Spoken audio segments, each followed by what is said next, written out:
Hey everybody. Hope you guys are having a good evening. It's Wednesday. It's October 3rd. I hope your week has been going well. I'm hanging in there by the skin of my teeth, but so far so good. Um, this video is going to be about individuality.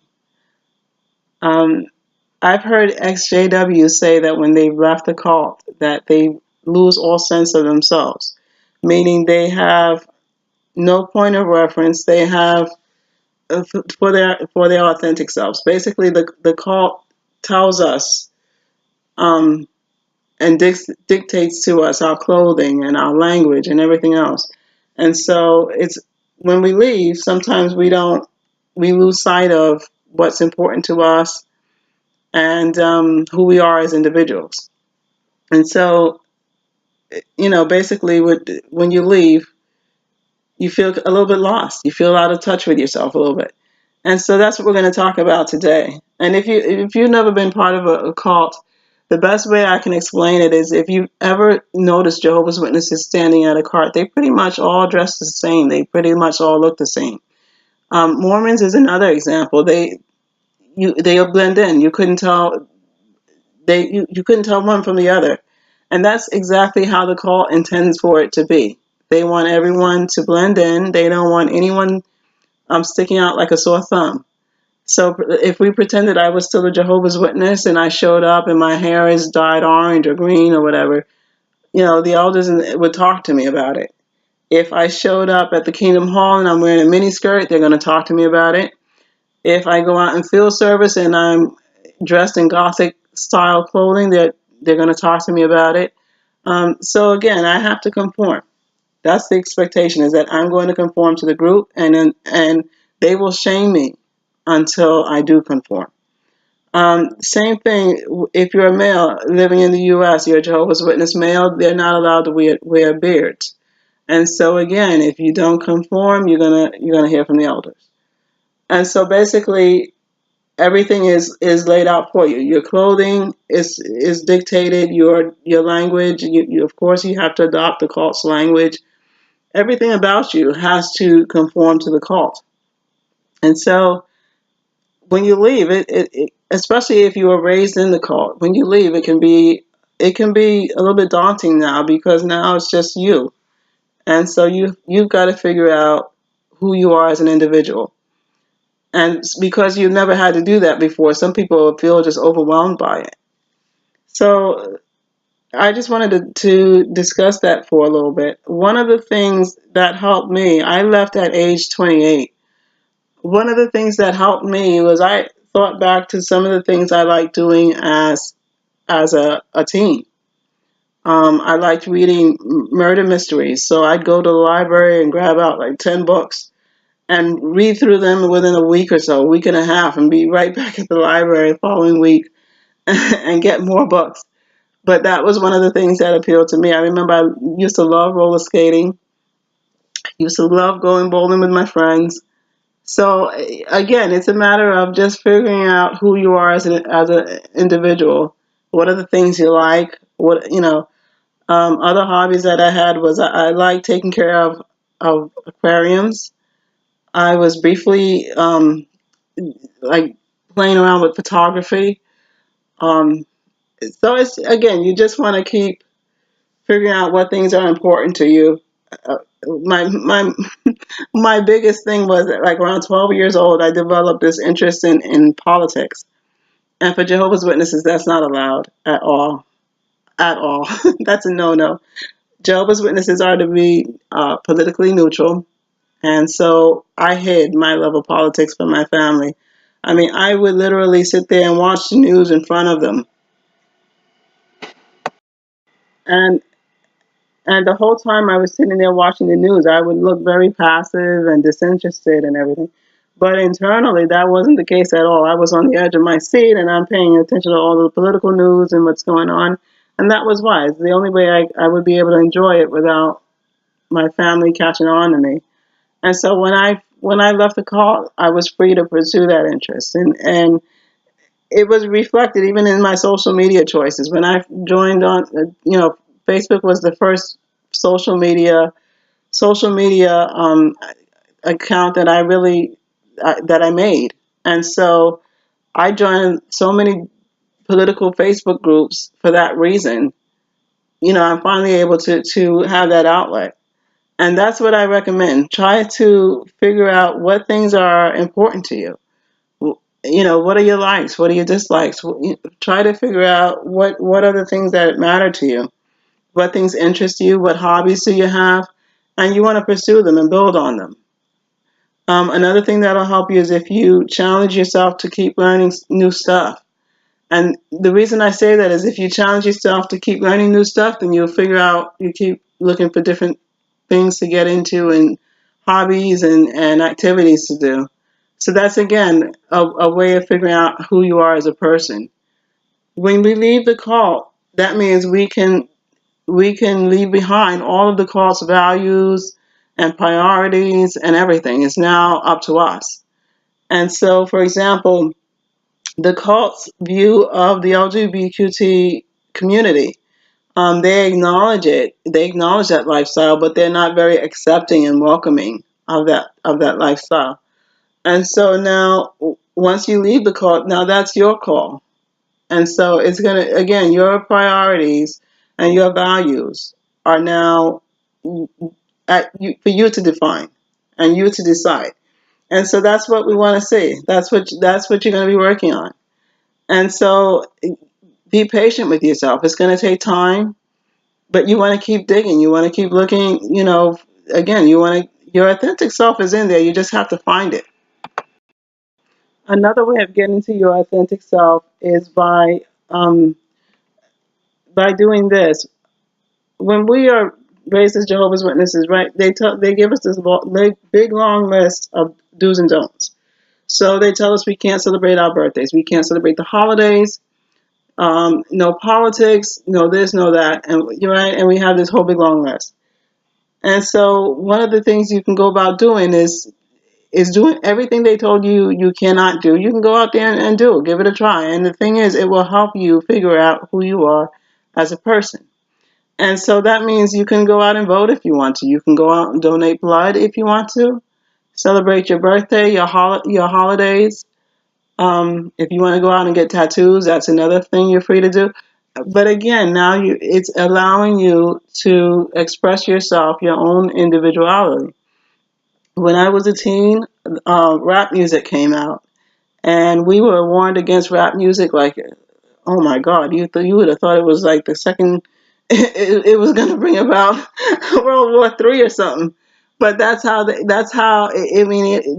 so again, now that you're out, all of those things are now up to you. If you like heavy metal music, you're free to indulge yourself. Horror movies, they told us, oh, that's going to invite Satan and the demons and all of this. You're free to watch as many horror movies as you want to. Movies like The Exorcist or Poltergeist and stuff, we're never allowed to watch that kind of thing. And so now you're free to do so if you want. I mean, those are the kinds of things that you really, really, that's how you find out who you are. You plug away at it little by little. Another thing that I recommend is, for me, one of the things that helped me, in addition to being interested in politics, was being interested in social issues, right? So when I left, that was one of the areas that I directed my attention, and it kind of helped when I was transitioning into the real world. I had something that interested me, and so that I could, you know what I mean, like, because at first it's tough when you leave. So now I had something that I could divert my attention into. And that's what I recommend for you, to get things that interest you, things that are important to you. And only you can determine what they are. Whatever it is, a social issue, a social cause, and challenge yourself. Challenge yourself as often as you can. The reason I say that is because this channel, when I didn't want to do YouTube videos at first, I really, and the thing is, I wrote a story about my life, a book about my life. And one of the things I was researching as far as getting it published is they said, well, you should be on Twitter, you should be on Facebook, you should be on YouTube, you should be everywhere there's social media. And so I said, okay, I have to do YouTube. And so, but I'm going to tell you something. So I said, I'm going to get comfortable with being in front of the camera. I hate talking to the camera, but I'm going to force myself to do it anyway. And, I'm getting more and more used to it. I still struggle with it, but I'm getting more and more used to it. And I'm glad that I did, because in my book, I write about how I wish that the teachers and guidance counselors could help Jehovah's Witness students get to college. I had saw a Pew study report that showed that JWs were one of the least educated religious groups in the country, meaning they primarily at high school diplomas or less. And so it was very discouraging. And I was like, boy, I wish there's something we could do, maybe high school and junior high school, teachers and guidance counselors and all could work with the Jehovah's Witnesses to get more of them to go to college. And just like that, an idea was born. So from that idea, I just hopped on my computer and I started sending all of these emails to everyone. All the I was trying to reach as many states and everything as possible. I believe I got to all of them, but I was trying to just get them on board that, they're Jehovah's Witness students in these classrooms. They want to go to college. Their parents are discouraging them. Is there anything we can do? And I sent that email so many times, it's embarrassing, but I felt that if I could get the teachers and guidance counselors on board first, and then work with the students who are JWs, who are in online, right, and on social media, that we could all work together and figure out a way to get you guys out of the cult safely. And I'm going to tell you God's honest truth. And I'm an atheist, right? But the God honest truth is I had never seen this done before. I did not have a point of reference. I did not have anyone to copy from. I just worked from self-will, and this is important to me. Let's get it done. We'll figure it out. We'll piece this thing together piece by piece and make it work somehow. And so an idea was born just that quick. Right. And I'm that's what I mean. These are the kinds of things and risks that you take that you don't know are waiting around the corner for you, but you just have to be willing to trudge and do the grit work and do things that make you uncomfortable. And again, you never know where there's a growth opportunity waiting for you. So you have to take on those challenges though. And from there, I said this is felt so rewarding that I thought about the mental health community as well, because there are exjws. Again, they say that they go to therapists, and the therapists really don't even consider JWs a cult, so they don't really help them all that much, and they basically tell them they're being overly sensitive. So again, an email campaign. I just started writing to a bunch of organizations and talking to them about this and seeing if they could help the members of their organizations address this with mental health professionals. But that's what I mean. You have to feel so strongly about a cause that you're willing to take action, you're willing to take risk. You don't have to know all the answers. You just have to be willing to collaborate with others so that you can figure out what the answers should be. And again, this path of trying to help minors to exit a cult, I've never seen it done before. So that's why I always encourage feedback. I like to hear from the teens, from the young adults, and find out how you guys are doing. If you again, and that's why oftentimes you hear me say, please don't argue with your parents. That's the main reason I don't want you to argue and fight with them, is because we don't want to get you into any kind of problems with this project. So we don't. Again, it's very important that we take it step by step. It's good. We're all going to be learning through this process together. And so, but again, that's where individuality comes in. And so I enjoy hearing back from teens that they get in at an XJW Reddit group and stuff, and they fill me in on what's going on and stuff. So that's a thrill for me. So really, please keep it up. Keep it up. So far, it sounds like, things are going okay. Um, but that's pretty much it. Your individuality is going to be defined by you. And the amount of work that you put into finding out who that person is, that's going to be your reward. That will be your reward. I will tell you this. Once you figure out who you are and you've defined your own personality, you've defined what things and what causes are important to you.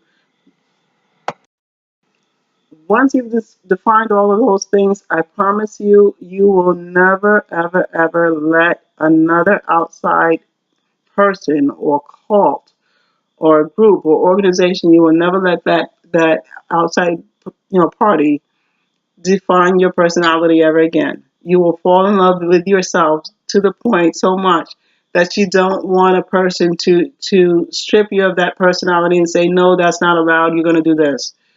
You are going to be so true to yourself, and because that's your authentic self. So you're not going to want to let it slide away from you ever again.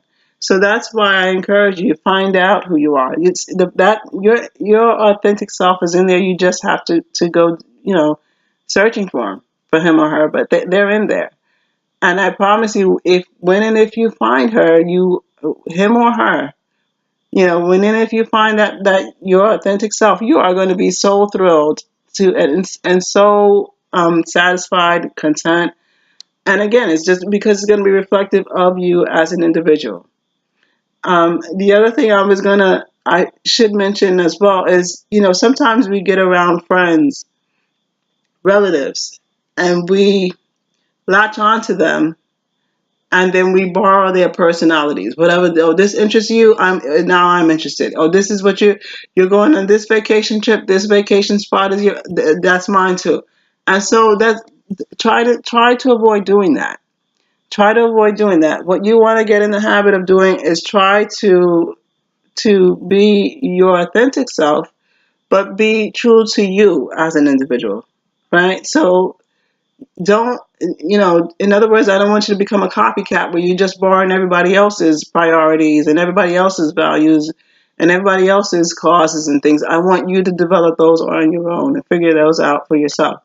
And again, if you put in the time and the work and the effort to do it, all of those things are already there. You just have to be willing to go digging for them and not just take the easy way and just copy from this. Oh, this person likes, jazz music. That's my favorite music now. This person likes going on, down to the Caribbean. That's my spot now. This person likes doing this. You don't want to be just a copycatter because, again, that's not your authentic self. That's just you borrowing from everybody else.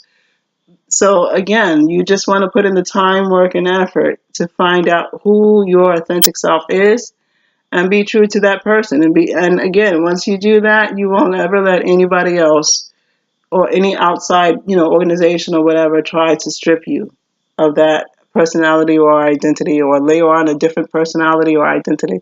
You'll never allow for that to happen again. So there you go. I'm going to put some more information on this subject down in the description box. I hope everybody finds these videos helpful. If there's any topic or whatever you'd like me to discuss, I'm on Facebook as well as in the Reddit XJW group. And that's pretty much it. So have a good night, everybody. Talk to you soon. Stay well. Love you guys.